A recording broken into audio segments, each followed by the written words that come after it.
Become a Super Smash Bros. Varsity player at your high school, and if you're not in high school, then you're probably old enough to remember the TV sitcom Friends. We've got that and a lot more on today's episode of the Weekly Geek. Terry, roll the clip.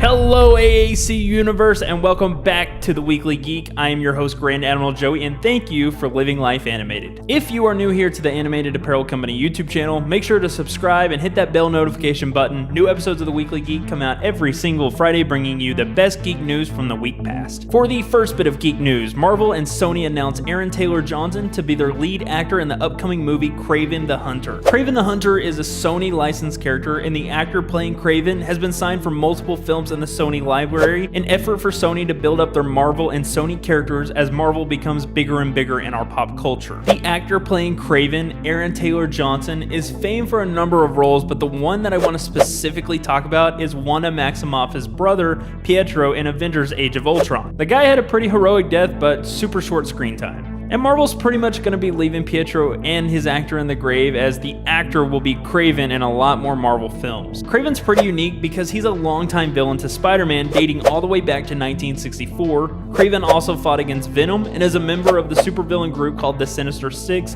both properties of Sony. And since he's a Sony property in the Spider-Man universe, maybe there's a small chance they'll sneak him into the upcoming Spider-Man movie, but hey, that might be a long shot. Also, just a little bit of extra Marvel news. Marvel announced that Oscar Isaac, the actor who played Poe Dameron in the Star Wars movies, will officially be playing Moon Knight in the upcoming Disney Plus TV series. The film is projected to come out in 2022, and Isaac playing Moon Knight is one of Hollywood's most worst kept secrets out there. But Marvel did officially announce this, so we can all stop speculating about it. Let me know in the comments below if you're excited for Kraven the Hunter. Are you excited to see Sony step up their movies due to Disney's success with their Marvel heroes? Will you be watching Kraven the Hunter or Moon Knight when it's out? I want to know all of that in the comments below. And in entertainment news, Friends the Reunion just came out yesterday on HBO Max. And I've heard it's a pretty good emotional roller coaster ride if you were a fan of the show. If you're like me and you've maybe only seen a handful of the episodes from the Friends series, you might not get the emotional attachment between the actors, but it at least was really well put together and still enjoyable. Since I'm not a diehard Friends fan, the best way I could probably possibly describe it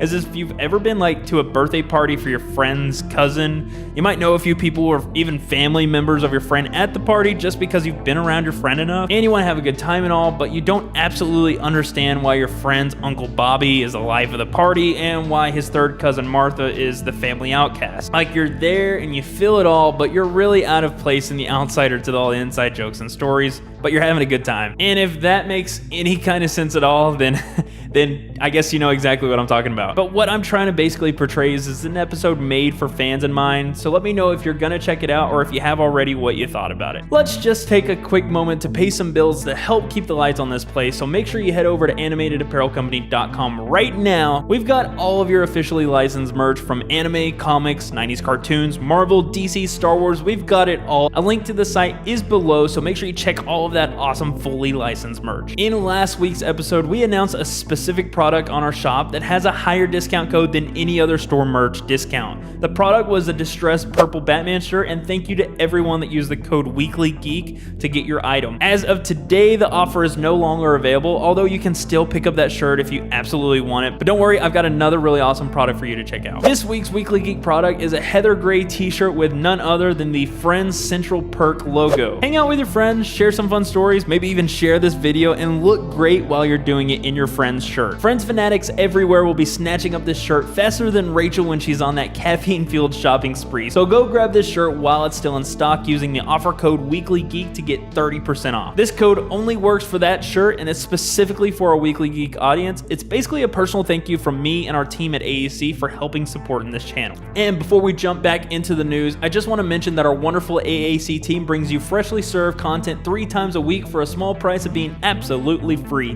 Just make sure you hit that subscribe and bell notification icon so you can be alerted anytime Aaron talks about superheroes, Ash talks about anime, Jake brings us Nintendo, and I cover Star Wars and your favorite news show. Now, a topic that I know everyone loves to hear about: lawsuits. But trust me, this is one that's going to affect us all in the way we make purchases through apps. In August 2020, Apple pulled Epic game developers' game Fortnite from its App Store, which Epic Game in defense triggered an antitrust lawsuit. What started this all is that Apple takes 15 to 30% commission on any payments made for digital goods or services within the app. To get around Apple taking 30% away from them, Epic Games created a link in their game that sent you out of the app into a web browser, allowing players to purchase battle passes and V-Bucks directly from Epic Games instead of through Apple's processing. Apple, of course, didn't like this, and when they tried to play around with the rules, Apple just removed the game from the App Store and enforced their closed economy monopoly over digital goods. And I say a closed economy and monopoly because Apple doesn't let any other third-party marketplaces on the iOS. Apple argues that allowing third-party app marketplaces opens their system to security and privacy risk for their users.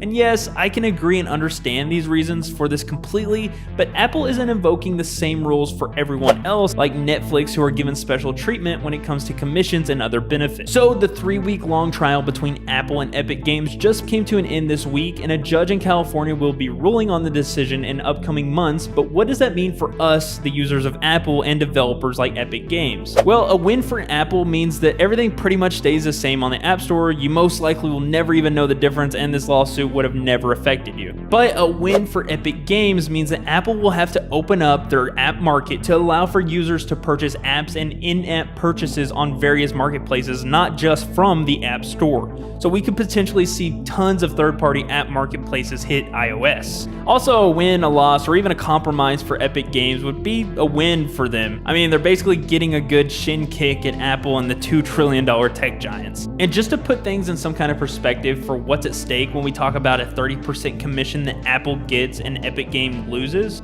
think about it this way: Fortnite brought in an estimated $3 million to Apple in the 2 years that it's been on the App Store, and it's estimated that the game grossed $1.2 billion. So there's a lot on the line for both companies, and it might be a big loss for Apple, but a really big gain for Epic Games. So now I want to hear from you. Do you think Epic Games is in the right for wanting to fight Apple for potentially an open market? Do you think maybe there's an in-between solution for this conflict? Let me know what your thoughts are below. I'm interested to hear what everybody's got. And for the last bit of news, if you're in high school in these beautiful United States of America and Canada, and you love playing Nintendo games like Super Smash Bros. Or Splatoons, then your time has come for you to shine. Nintendo announced this week that it's partnered with PlayVs, the only scholastic competitive gameplay platform that qualifies for sanctioned varsity athletics. The organization PlayVs has been around for some time, offering amateur esport varsity competition games to high schoolers, including games like Rocket League, League of Legends, Madden, and FIFA 21. And as of just recently, the games Super Smash Bros. And Splatoons will be available for the fall 2021 school year, with Mario Kart 8 following in 2022. If you're in high school now and this program isn't available, try talking to your administration or see if you can get the backing from a teacher to become the team coach to help bring this to your school and community. And the website playversus.com has everything you'll need for you and your coach to get started. And that's going to be all for this Weekly Geek. Let me know in the comments what your thoughts are on these topics, as I'm really interested to hear from our AAC universe. If you want to check out our most recent videos, Jake just dropped a video about retro-feeling indie games for us on the Nintendo Switch, and Aaron brings us some thoughts on who he thinks